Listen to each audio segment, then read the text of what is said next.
Hi everybody, welcome back to Geometry A with Mrs. Brunk. In today's lesson we're going to continue studying the quadrilateral family, and today we're going to focus on some old standbys, ones that you've known probably since you first learned shapes. And so probably a lot of the things we're going to learn about rectangles and squares. We're also going to learn about rhombuses as well, but they will probably be not very surprising properties for you because they've been kind of around pretty much our whole life. These figures have been. So our learning goal is to be able to use the properties of rectangles, rhombuses, and squares to find various side lengths and angle measures, and also to determine if a quadrilateral is a rectangle, rhombus, or a square. So first of all, we're going to look at the definition of each of these figures. And the definition of a rectangle is a quadrilateral with 4 right angles. The figure shows rectangle A, B, C, D. Now, that might be less than what you expect to just hear about in the definition, because I think when we think about rectangles, we think about opposite sides being equal, right? Also, but that actually is a property that's going to follow from it being a parallelogram. In general, though, the actual definition of a rectangle is just a quadrilateral with 4 right angles. That's it. So that's part of the definition. And so because a quadrilateral has these 4 right angles, then that means that opposite angles are congruent. So, these opposite pairs of angles are congruent, just like in a parallelogram, right? And consecutive angles are supplementary, these ones next to each other, because they're both 90, add up to 180. Same thing here. And so it meets these conditions of a parallelogram. And so since a rectangle is also a parallelogram, then that means that it has all of its properties, meaning that things like this, opposite sides would be congruent. We learned about that in the last lessons, few lessons. Opposite angles, of course, we already know are congruent because they're right angles. That means the diagonals must bisect each other. So if we drew in the diagonals, they would have to bisect each other.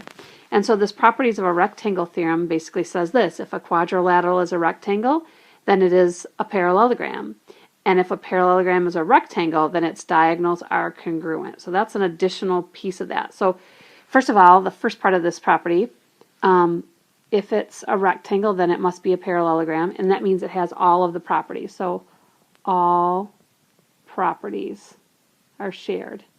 So anything that we know that is true about a parallelogram will also be true about a rectangle. So all properties of. And then beyond that, so behind having all those properties that a parallelogram has, it also has this: diagonals are congruent. Now that's not what we learned about with parallelograms. We learned that diagonals bisected each other.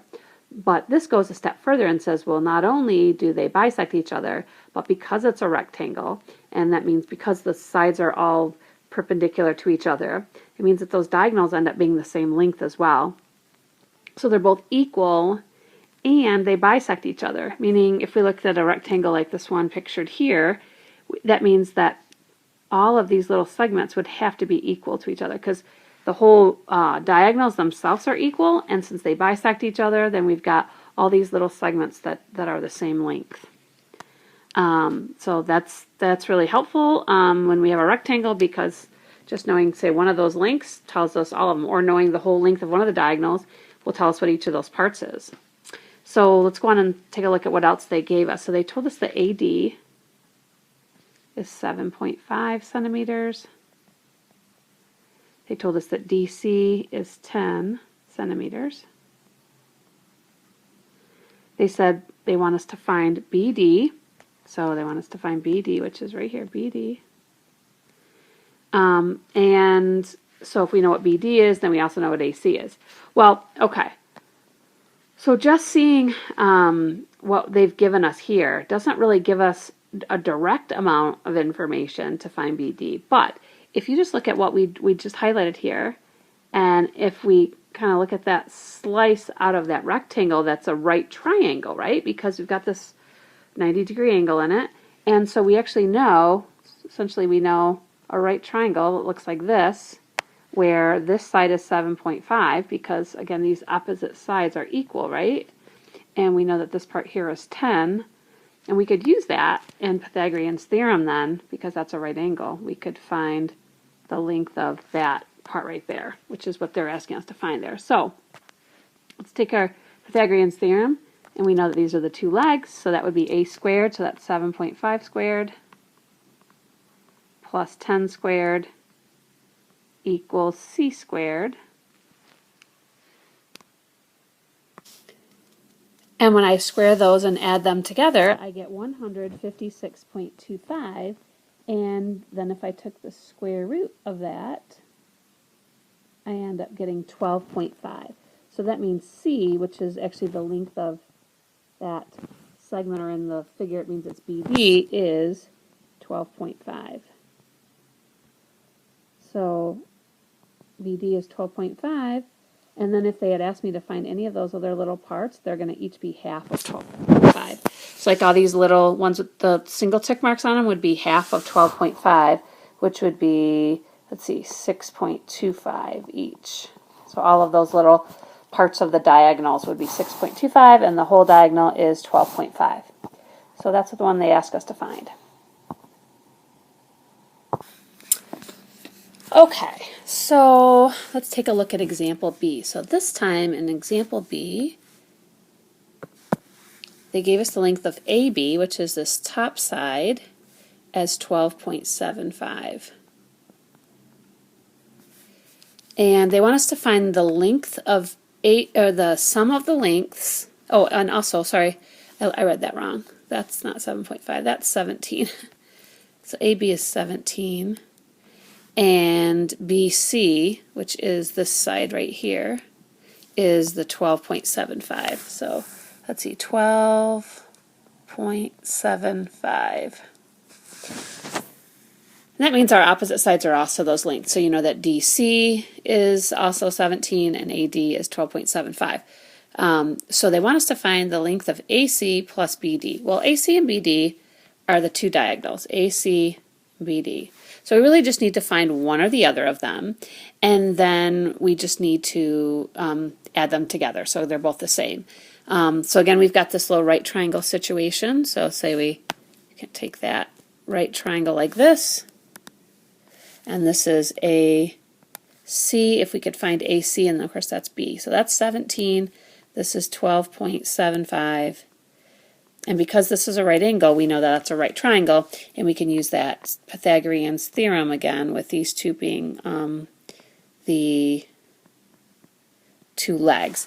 So 17 squared plus 12.75. So those together make 451.5625 for c squared. And I'm going to take the square root of both sides, and that tells me that length that I was looking for, which is the length of AC, must be 21.25, and so that means that the sum that they asked me to find right here must be twice that, because each of those diagonals is that.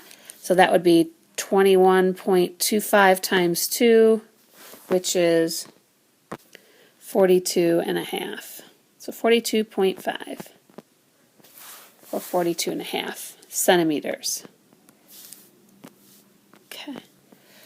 So knowing these facts about a parallelogram and that a rectangle is a parallelogram, along with the fact, this new information that we know that diagonals are equal in a rectangle in Pythagorean's theorem, we're able to kind of put all these things together to find missing links in these figures. Okay, so let's take a look at C. So far we've been really focusing on lengths in a rectangle, but to this next one we're going to kind of focus on angles, so a little bit. So first of all, we look over here and we're told this is a rectangle, and I'm given one angle. One angle is 61 degrees. So they want us to find all the rest of these. Well, first of all, let's remember that this right here is a 90-degree angle. So if we know that that's 61 degrees, then the angle next to it must be 90 minus 61, which is 29 degrees. So angle 4 is 29 degrees. So we know that part. It doesn't really matter the order that we find these in, right? So the other thing that we know is that 3 and 5 are also right angles. So those are both 90, so that's pretty easy. Those 90 degrees each. So we've got to find 1 and 2. Well, this angle right here, that was 61 degrees, and angle 2 are alternate interior angles. And remember, this thing still is a parallelogram, meaning that opposite sides are parallel. And so when that's the case, because our sides are parallel, that we know that the alternate interior angles will all have to be equal. So that means angle 2 must be 61 degrees, and then angle 1 and angle, this angle, that's angle 4, which we found was 29, would have to be the same then. And that means angle 1 is 29 degrees. So that was easy. We were able to find all those angles right there, just knowing one angle and the fact that those are all right angles, and along with the fact that we've got parallel sides, so alternate interior angles are equal. Okay, what about the definition of a square? So when we think of square, we always think about equal sides and right angles, and that actually is the definition. This is the most specific kind of quadrilateral. Square is quadrilateral with 4 congruent sides and 4 right angles. Which also means this is a regular quadrilateral. Regular, that word regular actually doesn't mean regular at all. It actually means very special. It's a figure with all equal sides and angles. When you see in geometry that word regular, it definitely doesn't mean, oh, it's just regular, ordinary kind of figure. It means it's actually this most special kind of that figure. And maybe they call it regular because it's kind of the one that you regularly think of when you think of, say, like an octagon. A regular octagon is like the stop sign. You think of, oh, all the same side lengths and angles, and that's really what it means. The word regular here in this context means all equal sides and angles. So a square is a regular quadrilateral. And it is, again, the most specific kind. It's also a rectangle, and we'll see that when we examine the family tree and how these are all connected. And then the final definition is a rhombus. So the rhombus, a little less known, and we'll kind of put the block around this whole thing. A rhombus is a quadrilateral that just has the 4 congruent sides. So it doesn't have to have the 4 right angles, it just has to have the 4 equal sides. But because we've got all the sides equal, it really means that the opposite sides are equal, and that actually makes this thing a parallelogram as well, because it meets the criteria, it meets one of those conditions where it's got both pair of opposite sides equal, which makes it a parallelogram, and that means it shares all of the same properties of a parallelogram. So that means that opposite angles are equal, diagonals bisect each other, and all that stuff. But additionally, so we know that if a quadrilateral is a rhombus, then it's a parallelogram, but we also know these things, extra stuff. We know if a parallelogram is a rhombus, then its diagonals are perpendicular. Okay, so that's different. So the rectangle had equal diagonals. The rhombus has perpendicular diagonals. That means they meet with and make 90 degrees in the center. So like, for instance, in example 2 down here, these are the diagonals in a rhombus, and that means they make 90 degrees pair in the middle. And if a parallelogram is a rhombus, then each diagonal bisects a pair of opposite angles. So that just means that the diagonals are angle bisectors.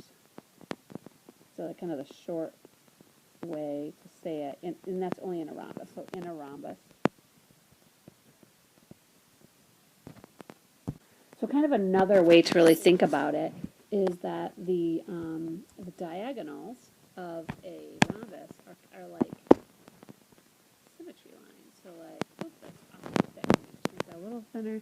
But you can kind of think about it like these lines that are the diagonals, go through the diagonals, are like mirrors. They're like symmetry lines, reflection lines, right?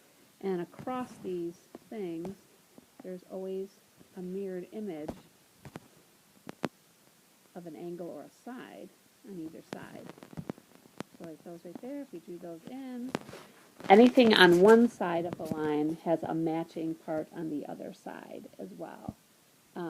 And so you can just basically take one side of the rhombus, if you fold it along either of the sides, it will map right directly on the other side. And that actually allows us to find lots of things in these figures. Well, so and on top of that, we also know that parallelograms have opposite sides equals, opposite angles equal, and this thing is a parallelogram as well.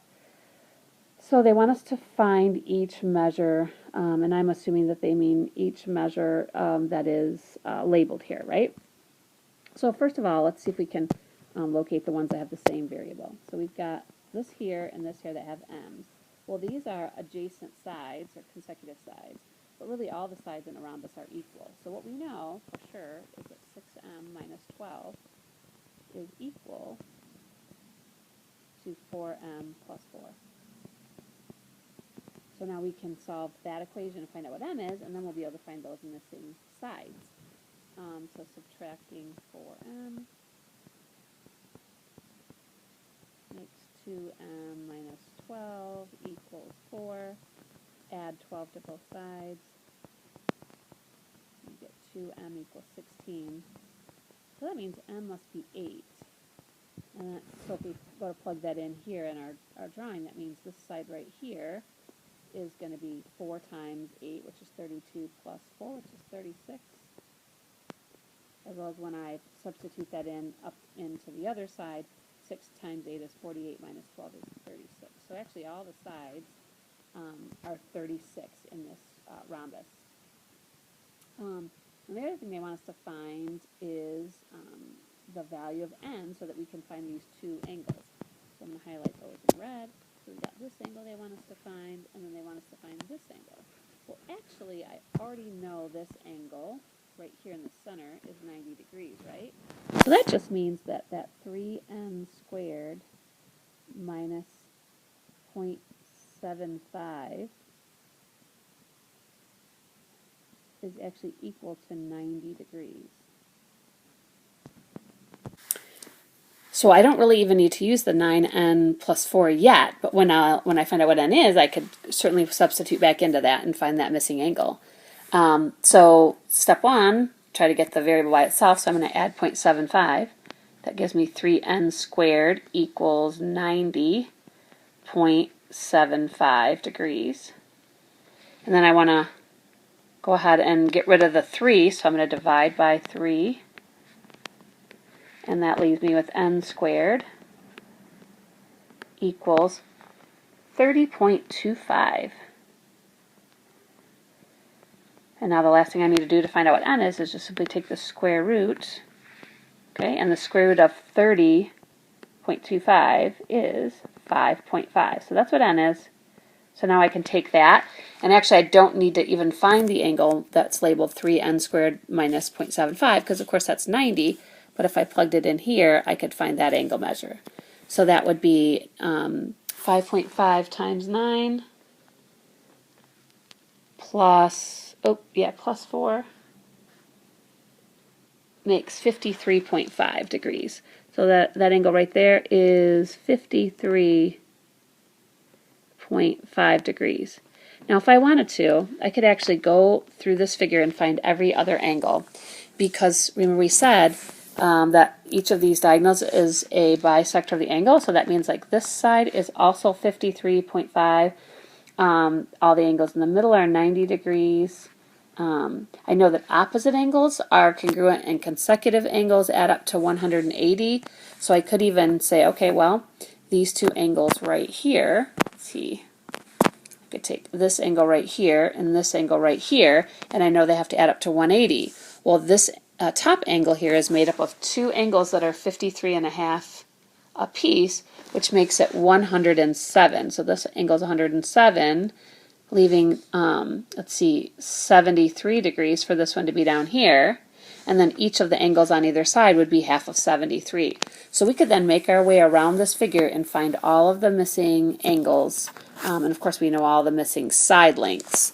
And even if I wanted to find the links to those diagonals, I could do that because I do have some right angles in the middle there. So if I had enough information, I could really find everything in this rhombus.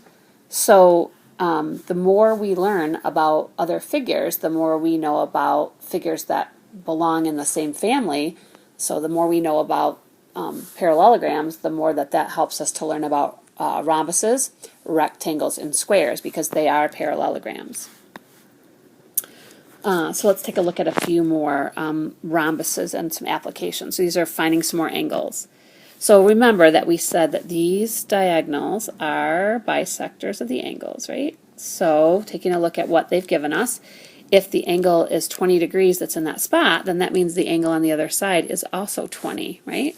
So we know that angle 5 is 20 degrees.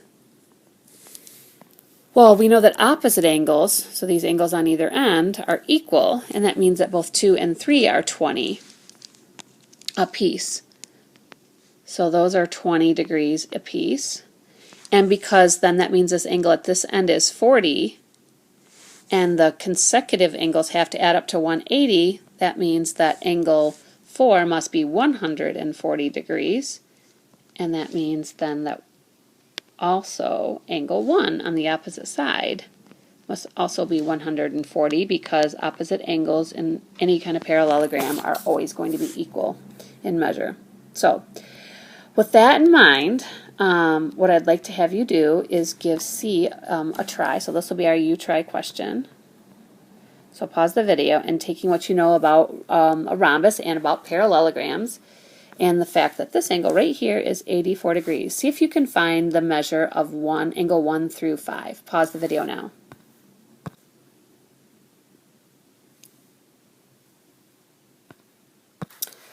Okay, so since we know that this angle that's given was 84 degrees, the angle in the opposite position, which is angle 4, would also be 84.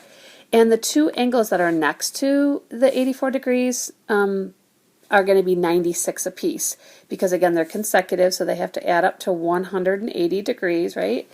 And so then that means that because we said that these diagonals are bisectors of the angles, that each of those angles, 2, 3, 1, and 5, would have to be each half of 96 degrees, which is 48 degrees.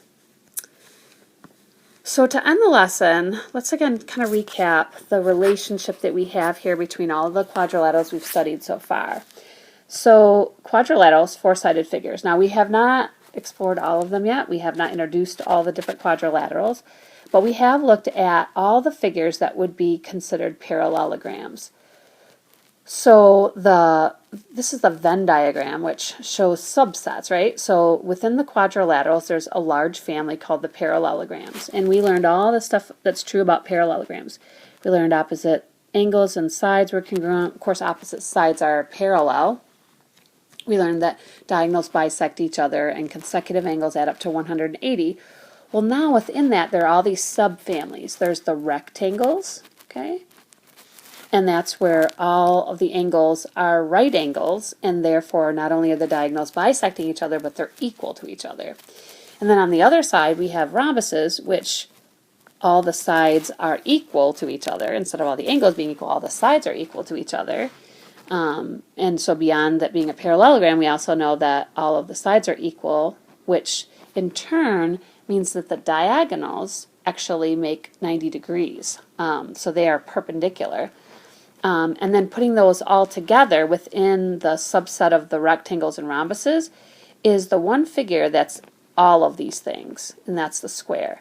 So notice we didn't learn any special properties about the square. We just defined it and we kind of moved on to the rhombus. And that's because the square has all the properties. It has all properties of the rectangle, the rhombus, and parallelogram. So it actually has, that's why I think the square is so special, because it actually is almost like the offspring of all of these things. It gets all of the traits of every other quadrilateral. In fact, we'll learn some more quadrilaterals like the kite and the trapezoid, and the square has all of its traits as well. So it's really like kind of at the bottom of the family tree, and it's got the properties and the features and the, I guess, the genetics of everything in the tree above it. So we'll talk more about those things as we study the rest of the quadrilaterals. But for today, that does it for the lesson. So thanks for coming to class.